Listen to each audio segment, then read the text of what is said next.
Okay, we've got a new book in the Porter family household, don't we, guys? Yeah. Hi, my name's Ella. Hi, Ella's here. Okay, Adventure Van and the Traveling Clan. And this is by Lindsay Jay. And we love her, so we're so excited that we got this book. Okay, Adventure Van and the Traveling Clan. Once upon a time in an ordinary world lived two little boys and two little girls. Izzy was brave and terrific at art. Will was a comic, meticulous and smart. Their twin sister and brother would tug at their sleeves and follow them around with their dog Louise. Maddie was a dancer and fierce as a lion. Henry was a wrestler and often found crying. Beautiful illustrations.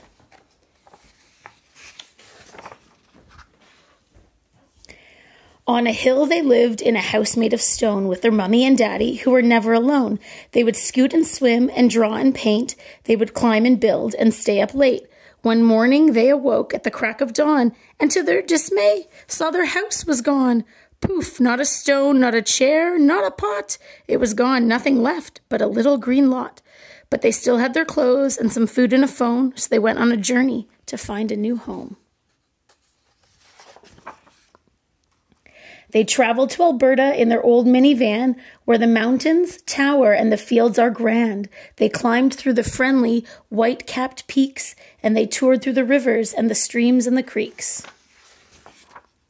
They visited a town where the dinosaurs roamed, where they marveled at the size of enormous old bones. They rode horses and hiked through the epic Badlands and hooted and hollered, watching hockey from stands. They saw chuck wagons race at the grand stand show and cowgirls and cowboys in the big rodeo. They played and swam in the hot salt springs and camped on the plains where the birds would sing.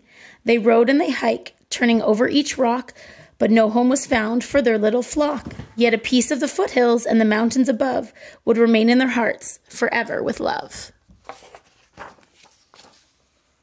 So onward they went in their adventurous van. Next up was New York in their globe-trotting plan. They arrived in the night to a sparkling view of the city lit up with a purplish hue. In the morning they awoke to taxi beeps and the cranes and the planes in the streetway sweeps. They made their way to the Empire State, then to Rockefeller Center for a family skate. On the Brooklyn Bridge, they looked at the view, and at Central Park, they had a visit at the zoo. They saw a statue of freedom, a copper lady, now green, and watched a play about a witch, not as wicked as she seemed. Though they searched through the buildings, the alleys and shops, they could not find a place they could gaze at treetops. Where's the witch? You don't see the witch in the picture. They're just skating with their dog. But I think that means they saw Wicked on Broadway. Oh, where are they now? From New York, their souls took a tiny little part of its culture, its grit, and its extraordinary heart. I love lions. You love lions? Yes. What's she giving the lion? I love turtles and Lions, yeah. What is she feeding the lion? I don't know. Look, Sandwich. a sandwich, yeah. They yearned for a beach where they could find some trees and salty sea spray with a warm, gentle breeze. Bahamas. And pigs, yeah. Bahamas was next on their quest for a spot where the beaches were white and the weather was hot. So they headed back out in their adventure van and arrived all together and parked on the sand. It all seemed so different. The view looked like art. There was so much to do, but good food was a start. They ate cracked conch and some peas and rice. Then they swam and they snorkeled in warm paradise. They played with wild pigs in a deserted bay. At Atlantis, they slid down the slides all day. In a cage, they dove deep with a big scary shark whose eyes looked scheming and disarming and dark. Next, they found a place where the flamingos flew, gathered shells and danced in a loud junkaroo. You see the shark? Does his eyes look scary? Yeah. And a turtle. And a turtle, yeah. I love turtles. You love turtles? Good. They searched every beach and under each palm tree, but on a home they could not seem to agree. So they took in their hearts the peace, beauty, and calm, and the fun of the island, and they sadly moved on. Off to a country of adventure and dreams, New Zealand was next for this ragtag teams. They rock climbed a mountain so jagged and steep and felt quite serene in this country full of sheep. You know, Mommy and Daddy went to New Zealand before. Do you like this picture? I see a lion. You see, there's not a lion in the book right now. No, here. Yeah. They watched rugby, ate lamb, and again rode their bikes. They watched the Maori perform the haka and found some glacier hikes. Turtle, come on. Yeah. They relished the lush greenery with each view they could see and found a park with the biggest, most beautiful trees. It's true, they had such huge trees in New Zealand. Ella, quiet. We're still in story time, sweetheart. They skied down the mountains, watching blue lakes below, ate meat pies and honey, and saw fireflies glow. No hill or valley or tree was left uncovered, but still no home for this troop was discovered. Their souls took adventure from each place they stayed, some wool and a spectacular green piece of shade. With heavy hearts they left the New Zealand breeze and set off to find some extraordinary cheese. Where do you think they went to find cheese? Any ideas? A farm. This is the picture you like, Amelia, with the fancy dress. Their next stop was France, as they search carried on, with its churches and castles and its town named Dijon, the Eiffel Tower they will never forget, where they went for a picnic Come on, horse. with a fresh baguette.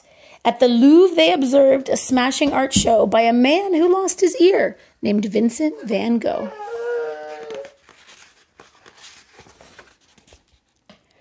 They watched all the boats on the coast at the sea and practiced their French. Bonjour, merci. They ate at cafes, watching the city aglow, and they sniffed and snorted, trying escargot. Do you guys know what escargot is? No. It's snail. They were eating snails. They ventured through vineyards so lush and in bloom, enjoyed fashion and culture and the fine French perfume. They biked through the hills by the old fig trees and toured through museums rich in history. While they journeyed and searched and continued to roam, this group was still unable to locate a home. Although they were sad to give up and leave, their hearts took a part of the French joie de vivre. The next sunny morning, they opened their eyes in their beds in their house to the family's surprise. Yes, the very same house that, poof, had been gone, once again had its walls and its floors and its lawn. As they sat in the kitchen eating berries and cream, they realized their journeys had all been a dream. They sat at the table. They started to recall the places they'd been and the beauty of it all. They laughed and told tales of their grand pursuits, and they all had learned from each sandal and boot. Whether you live in a house or a tent or an igloo, what's most important is who's there with you. Home is the people you experience life with, the people you hug and give a goodnight kiss. A mom, a dad, a grandparent, a sibling or friend, home is a place where your heart can mend. Wherever you are, safe to be glad or upset, and tell silly stories and watch the sunset. And as for this sweet little family of 6, their dream turned them into travel romantics. They rented out their house and decided to go to the places in their dreams where they started to grow. So did they travel and find the salty breeze? If you want to know, just ask the dog, Louise. The end. What do you guys think? Amelia, do you like it? I love it. You love it. Oh, wonderful. Ella, that's not nice. You said you liked it yesterday. Are you being silly? No, I don't like any book. Okay, today you don't like any books. Well, thank you, Lindsay, for sharing your wonderful new story. We've already read it 5 times, and we just got it last night.